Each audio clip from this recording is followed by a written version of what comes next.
Bonjour. Donc je suis moi aussi ravie d'être là et ravie d'avoir été invitée à ce congrès qui est particulièrement passionnant. Et je suis étonnée, mais agréablement étonnée de voir à quel point on a tous des profils différents et à quel point nos présentations se répondent les unes les autres et ne s'opposent pas du tout. Donc moi, je suis méthodologiste, je travaille dans l'unité de Bruno Falissard. Et ça fait une dizaine d'années que je me suis spécialisée dans l'évaluation des médecines complémentaires.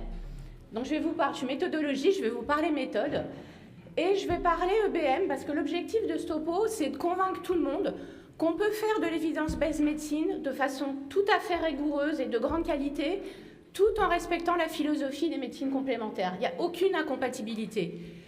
Et je vais vous parler beaucoup d'essais cliniques randomisés, même si ce n'est pas la panacée. Parce que, comme l'a dit Bruno ce matin, l'essai clinique randomisé, c'est aujourd'hui le gold standard. C'est la théorie dominante. Et si aujourd'hui on veut convaincre les autorités de santé que les médecines complémentaires peuvent avoir une utilité et qu'on doit les rembourser, la seule façon aujourd'hui de les convaincre, c'est avec un essai clinique randomisé. Je pense que dans 10 ans, ça sera différent. Dans 10 ans, on aura inventé d'autres designs, d'autres méthodes beaucoup plus fines, beaucoup plus intelligentes. Mais aujourd'hui, on n'a pas le choix. Donc on va commencer par un petit état des lieux sur evidence-based médecine et médecine complémentaire. Alors, j'ai un petit souci parce que les diapos sont bouffés. Hop, hop, hop. Bon, on va faire ça comme ça. Bon. Donc vous la connaissez toutes, cette fameuse pyramide de l'évidence-based médecine, avec des niveaux de preuve qui vont de très faibles pour les études cas témoins et les études de cohorte, jusqu'à, tout au moins suivant ce modèle, fort pour les essais cliniques randomisés de faible puissance, et encore plus fort pour les essais cliniques randomisés de grande puissance, avec tout au sommet la méta-analyse. Et encore plus au sommet de la méta-analyse Cochrane dont on a parlé ce matin. Pourquoi c'est le top des méta-analyses ? Parce que jusqu'à aujourd'hui, ils avaient c'était des méta-analyses qui sont faites dans les règles de l'art, avec un protocole qui est publié avant, avec justement une confrontation de personnes à l'intérieur de ces méta-analyses, avec des gens qui sont des purs méthodologistes et des thérapeutes qui connaissent leur sujet. Et donc ces méta-analyses Cochrane, il y en a eu beaucoup sur les thérapies complémentaires. Elles ont un autre avantage aussi, c'est qu'il y a des sites dans tous les pays. Et notamment, il y a des sites en Chine ou en Inde, ce qui va permettre d'avoir accès à des articles qui sont uniquement publiés en chinois ou uniquement publiés en Inde, ce qui est super intéressant quand on veut étudier la médecine chinoise ou la médecine indienne. Donc voilà, est-ce que les médecines complémentaires sont rentrées dans cette pyramide de niveau de preuve ? Alors, indéniablement oui, puisque si on fait une bête recherche dans PubMed, on trouvait la semaine dernière 13 350 articles indexés comme essais cliniques randomisés et comme médecine complémentaire. 13 350 articles, c'est non négligeable. Ceci étant qu'on dit ça, on ne dit rien, parce que derrière, il y a une situation qui est extrêmement hétérogène. Hétérogénéité qui reflète l'hétérogénéité entre les différentes pratiques, avec certaines pratiques qui sont plus dans la médecine, intégrative, qui sont intégrées à l'hôpital, qui sont proches des services de recherche, des universitaires, comme, je dirais, l'ostéopathie, l'acupuncture, l'hypnose, et des médecines qui en sont un milieu. Je ne pense pas que le premier essai clinique sur le décodage biologique ou sur la marolie soit pour demain. À mon avis, il n'y en aura jamais.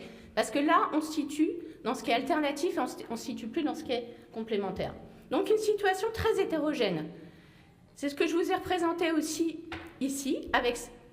Je me suis contentée de vous présenter des thérapies qui sont déjà un petit peu intégrées, comme je vous l'ai dit tout à l'heure. Donc on a le nombre d'essais cliniques dans PubMed, toujours de façon très grossière, hein, c'est une approximation. Pour l'acupuncture, on en a 3 951, l'hypnose 523, l'aromathérapie 168. Forcément, on retrouve ce même gradient dans les méta-analyses, avec 485 méta-analyses pour l'acupuncture et qu'une dizaine pour l'aromathérapie. Idem pour les Cochrane. Est-ce que pour autant, on a une bonne évaluation de l'efficacité de ces thérapies? Eh bien malheureusement non, parce qu'il y a beaucoup trop d'essais qui sont de faible qualité. Pourquoi ils sont de faible qualité ces essais? D'une part, il y en a beaucoup où l'intervention ne reflète pas la pratique courante, et ça c'est rédhibitoire. J'ai un exemple qui me vient en tête, une intervention en acupuncture sur le sevrage tabagique, où l'intervention c'était une séance d'acupuncture. Je ne pense pas qu'aucun acupuncteur revendique de pouvoir soigner les addictions au tabac avec une seule et unique séance. Je ne vous surprendrai pas en disant que ça n'a pas fonctionné. Il n'y a pas eu d'effet de l'acupuncture. Cet essai, il a coûté, je pense, très cher, il ne servait strictement à rien. Donc ça, c'est pour moi un essai de mauvaise qualité. Après, il y a des considérations qui sont plus méthodologiques. Il n'y a pas d'enregistrement au préalable du protocole, ce qui pose beaucoup de problèmes, beaucoup de dérives possibles, en tout cas, parce qu'on peut imaginer que s'il n'y a pas d'enregistrement, les organisateurs de l'essai vont tester 20, 30, 40 critères de jugement, et puis à la fin, ils vont choisir ceux pour lesquels ça a marché, et ils ne vous montreront que ceux sur lesquels ça a marché. Et donc ça aussi, potentiellement c'est pas ça, mais potentiellement c'est ça, et on ne peut pas faire le tri. Beaucoup d'essais, ou peut-être que l'essai est bien fait, mais en tout cas l'article est mal fait, et il y a une description très floue, voire inexistante, de leur méthode. Méthode de randomisation, les sorties d'études, on sait combien il y a de patients au début, mais on ne sait pas combien il y a de patients qui ont été analysés, ou les résultats. Avec beaucoup d'essais notamment, où il y a des résultats par groupe, mais il n'y a aucune comparaison statistique intergroupe. Ça ne nous avance à rien. En tant que méthodologiste, ça nous pose problème. Parce que peut y avoir un effet un peu plus grand dans un bras que dans l'autre, mais que la différence, elle ne soit absolument pas significative. Et ça, si vous n'avez pas de test statistique entre les groupes, vous ne pouvez pas le savoir. Donc des essais avec tellement de critères de jugement qu'on ne maîtrise absolument plus la pertinence de ce qu'on dit. Des tailles d'échantillons non fondées. Alors ça, c'est pas uniquement une lubie de statisticien, la taille d'échantillon. Pourquoi c'est important? Parce que si vous prédisez pas au départ votre taille d'échantillon avec une réflexion sur la taille d'effet que vous attendez, vous risquez deux choses. Vous risquez principalement d'avoir inclus trop peu de patients et de manquer de puissance. Donc à la fin, même s'il y a une différence clinique pertinente, vous ne la verrez pas. Statistiquement, ça ne donnera rien. Ça, c'est le biais majeur. Donc, des effectifs faibles ou des suivis à court terme. Si vous travaillez sur la lombalgie chronique et que vous évaluez la douleur de dos une semaine après l'intervention, ce n'est pas un essai très utile. Donc, trop d'essais de faible qualité qu'on ne peut pas interpréter. De la même façon, si les essais ne sont pas de qualité, les méta-analyses, elles ne peuvent pas conclure. Elles ne peuvent pas conclure, soit parce qu'elles n'ont pas d'essais du tout, ça c'est une chose, mais soit même quand il y a beaucoup d'essais, comme celle-ci, je reviens, c'est mon exemple phare, l'acupuncture et le sevrage tabagique, il y avait 38 essais, il y avait plus de 6000 patients inclus dans ces essais, et au final, que dit la Cochrane?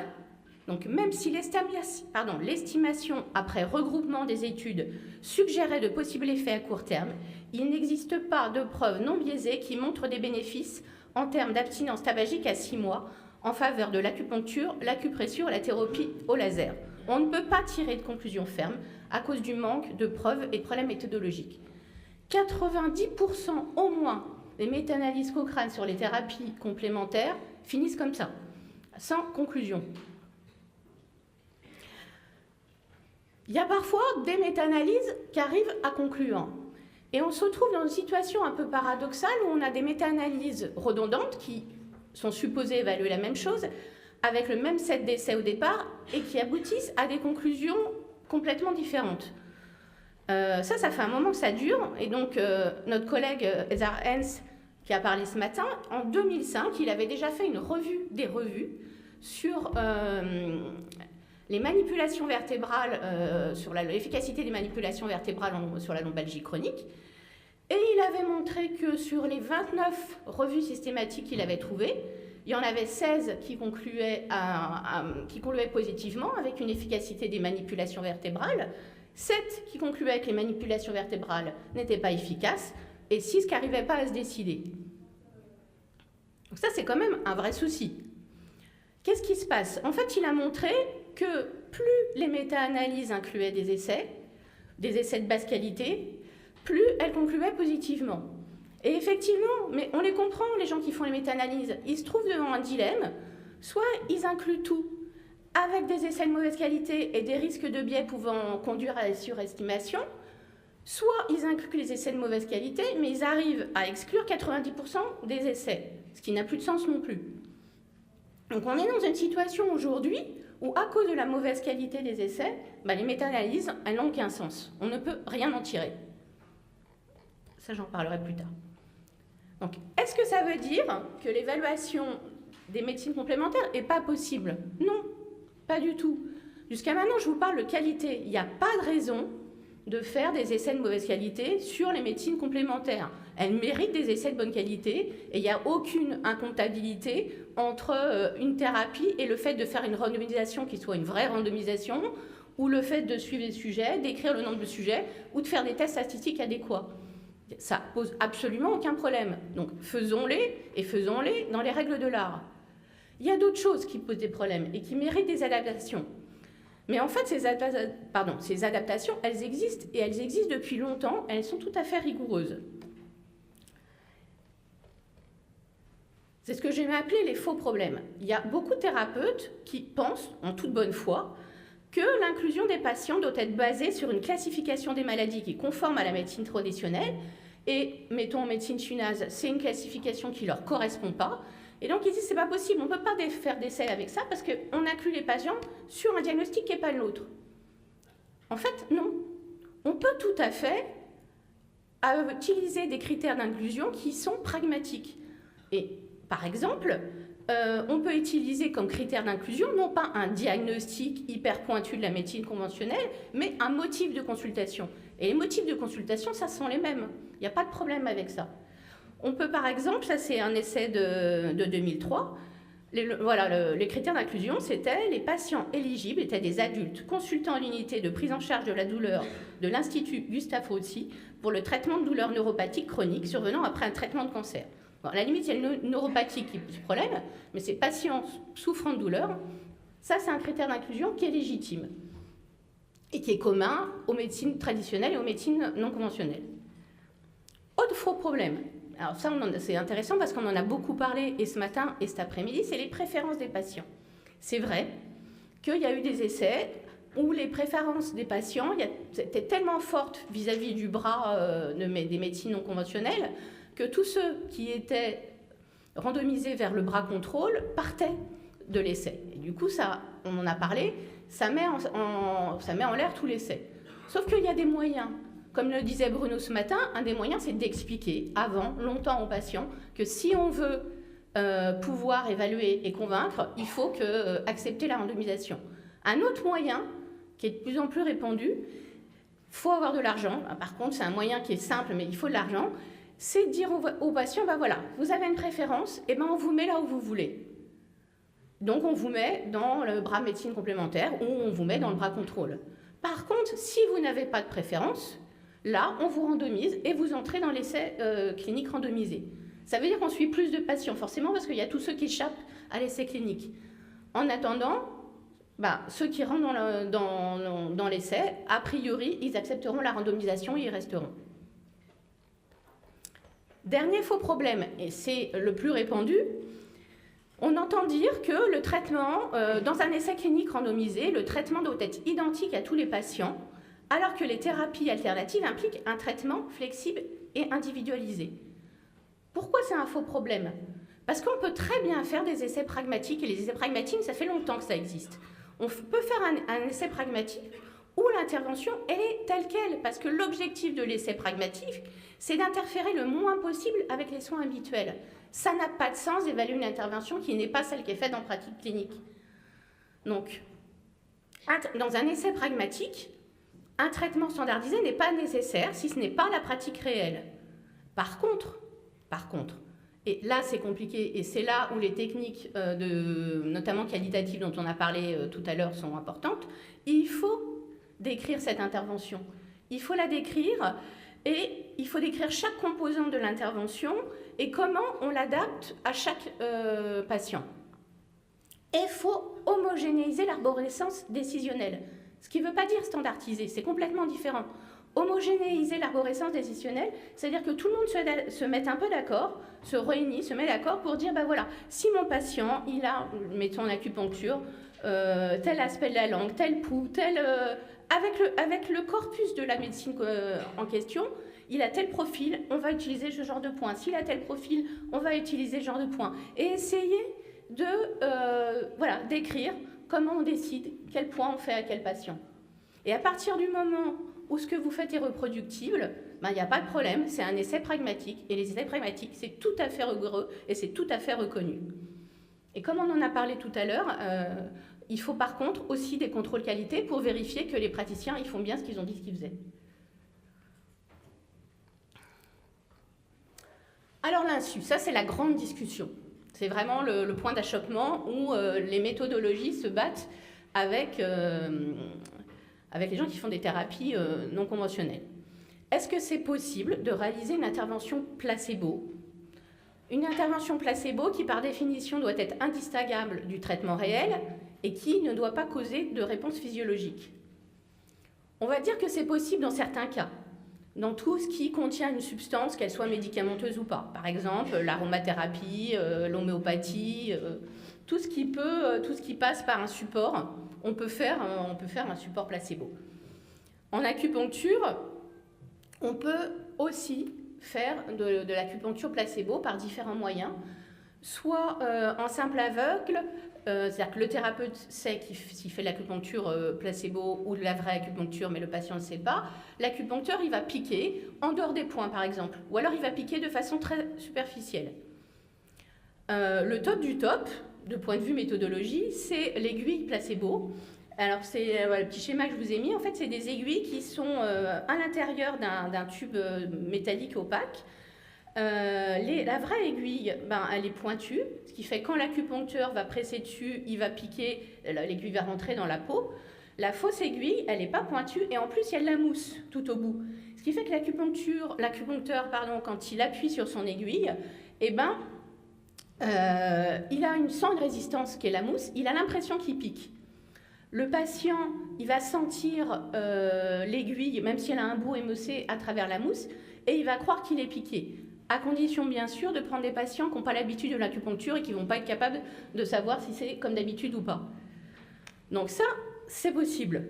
En chiropractique, en ostéopathie, ça commence à être compliqué de faire des manipulations factices et on peut toujours imaginer des manipulations en d'autres sites où qu'on pas la puissance ou la vitesse nécessaire pour être utile. En hypnose et en méditation, ça commence à être la quadrature du cercle. Mais je crois qu'en fait, ce n'est pas la bonne question, ça. Il ne faut pas qu'on se demande si l'insu est réalisable ou pas. Il faut qu'on se demande s'il est utile ou s'il n'est pas utile. Et ça, c'est une question qui est bien plus complexe. Et je pense que la réponse, elle dépend de ce qu'on veut mettre en évidence. Soit on veut montrer que le traitement bénéficie au patient, et on n'a pas besoin d'un placebo pour ça. Soit on veut montrer que le traitement a une action thérapeute au-delà des effets psychologiques et qui passe par la théorie sous-jacente à la médecine en question, et là on a besoin de placebo. Donc je vais m'appesantir un petit peu là-dessus, parce que c'était un peu le sujet du débat de ce matin. Et voilà, donc je vous ai fait des petits schémas. Comme l'a dit Bruno, qu'on cite beaucoup cet après-midi, le concept du placebo, il vient du monde du médicament et il vient de l'idée que pour être efficace, pour être bien, une thérapie ou un médicament, elle doit passer par la biologie, que tout ce qui est psychique n'a aucun intérêt. Donc qu'est-ce que ça veut dire ? Qu'est-ce qui est physiologique ? C'est ce qui est induit dans le monde du médicament, ce qui est induit par la molécule sur l'organe. Qu'est-ce qui est psychologique ? C'est la foi que le patient a dans le traitement, c'est le temps, interaction thérapeute-patient, c'est l'effet, je suis dans un essai clinique randomisé. Mais finalement, ce qu'on appelle psychologique, c'est quand même la libération d'endorphines. Parce qu'on sait que les placebos, ils font libérer des endorphines au sujet. Et ça, c'est de la biologie. Qu'est-ce que une endorphine, sinon de la biologie ? Donc on est déjà quand même pas complètement clair sur ce qu'on dit, en disant que le placebo, c'est que du psychologique. Maintenant, comment on peut projeter ce modèle-là dans le monde des thérapies qui n'utilisent pas des médicaments ? Ça devient un peu plus difficile. Si on prend l'exemple de l'acupuncture, Qu'est-ce qui est physiologique? Alors, si j'en crois les puristes, ce qui est physiologique, c'est quand je pique mon aiguille dans un point sur un méridien, dans un point qui est impliqué dans ma théorie qui va soigner le patient.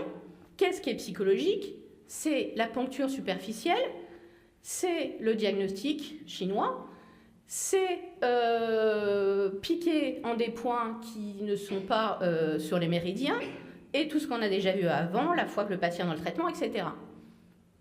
Est-ce qu'on peut vraiment appeler ça psychologique? Est-ce que ça a du sens de dire que piquer en dehors des points, l'acupuncture, c'est du psychologique? On est un corpus qui ne va plus du tout. Donc, ce qu'on commence à faire, c'est plutôt que parler d'éléments actifs et de placebo, on va parler d'effets spécifiques et d'effets non spécifiques. Et là, ça devient plus raisonnable. Qu'est-ce qui est spécifique? C'est tout ce qui est caractéristique de l'intervention. Donc, qu'est-ce qui est caractéristique de la médecine chinoise? C'est la poncture profonde sur les points d'acupuncture, mais c'est la poncture tout court, parce que finalement, il n'y a pas tant de ça de thérapie qui utilise de la poncture avec ce genre d'aiguille. Donc, c'est spécifique. Piquer, même en dehors des points, c'est spécifique de la médecine chinoise. Le diagnostic, lui aussi, il est spécifique. C'est quelque chose de très particulier. À ce sujet, il y a une étude qualitative très intéressante qui a été demandée à des patients qui avaient vu un acupuncteur. Pourquoi ils trouvaient l'acupuncture, enfin, qu'est-ce qui était différent dans la thérapie, dans l'acupuncture, par rapport à la médecine conventionnelle? Et qu'est-ce que vous pensez qu'ont répondu les patients? Les piqûres? Pas du tout. C'est rarement évoqué, la piqûre. Ce que les patients répondent, ce qui est différent, c'est l'anamnèse. Enfin, pas avec ce mot-là, mais c'est tout le début, c'est les questions qu'on me pose. Et les patients disent, voilà, les questions, elles sont complètement différentes. On n'investigue pas seulement ma douleur, mon organe. Et moi-même, je suis différent. Et ça, c'est super intéressant. Ils répondent, je suis différent parce que quand je vais voir mon médecin généraliste ou mon spécialiste, eh bien, je ne lui parle que de ma pathologie. Je me suis moi-même éduquée à ne lui parler que de ma pathologie, alors que je vais parler du reste, du contexte, quand je vais voir mon acupuncteur. Donc, si on écoute ça, il n'y a pas d'ambiguïté. Le diagnostic, il est caractéristique de la médecine chinoise. Ou des autres, parce que c'est à peu près la même chose sur les autres médecines complémentaires. On peut très bien imaginer que ce diagnostic, il a un effet par lui-même. Parce que, en parlant de ce qui se passe, je fais des hypothèses, le patient prend conscience de certaines choses qui accentuent ou empêchent l'amélioration des symptômes, et qu'à travers cette discussion, il va mettre le point là-dessus et il va modifier son comportement. Donc à partir du moment où c'est actif et spécifique, on les met dans les éléments spécifiques. Par contre, si vous comparez l'acupuncture telle qu'elle avec une acupuncture factice, si vous faites la différence entre les deux essais, ce que vous verrez, c'est ce que j'ai entouré en rouge, c'est uniquement l'effet de la poncture profonde sur les points, et rien d'autre. Donc vous sous-estimez complètement l'effet, parce que vous n'estimez qu'une toute petite partie de l'effet. Dernière chose, les critères de jugement. Est-ce qu'ils doivent être les mêmes en médecine conventionnelle et en médecine non conventionnelle? On va reparler de la patiente de ce matin qui est venue nous voir. Rappelez-vous ce qu'elle a dit quand elle a dit qu'elle avait commencé à aller voir, à aller voir des gens qui faisaient des médecines complémentaires. À aucun moment elle a dit qu'elle avait été soignée. À aucun moment elle a dit que ses symptômes avaient disparu. Ce qu'elle a dit, c'est qu'à partir de ce moment-là, son esprit avait dominé son corps, au lieu que ce soit son corps qui domine son esprit, et qu'elle avait appris à vivre avec sa maladie. Donc mettons cette patiente dans un essai clinique randomisé. Si on considère que c'est la disparition du symptôme, le critère de jugement, et bien cette patiente-là, elle a un échec. Si on lui demande quelle est sa qualité de vie et quel est son vécu de sa maladie, ben cette patiente, elle est en réussite. Donc non, je ne pense pas que les critères de jugement doivent être forcément les mêmes, et je pense qu'on doit utiliser des critères de jugement centrés sur le patient. En particulier, ça a été mis en évidence par Julia Guéguen qui travaille chez nous. Elle a fait une revue mixte sur hypnose et accouchement, et elle a montré que la majorité des essais cliniques qui avaient évalué l'efficacité de l'upso sur la douleur, comme critère de jugement principal, ils utilisaient le recours à la péridurale. Il n'y avait pas de différence entre les deux bras. Par contre, il y a des études qualitatives qui ont pointé, qui ont interrogé les patientes qui ont vécu l'hypnose, et les patientes, elles ont dit bah, moi j'ai eu un vécu l'accouchement qui a été positif, j'ai maîtrisé ma douleur, je me suis sentie active dans mon accouchement. Et donc après, il y a eu un essai clinique qui a utilisé ce critère-là comme critère de jugement, c'est-à-dire quel est le vécu de votre accouchement, et là il y a eu une différence très claire entre l'hypnose et le groupe contrôle.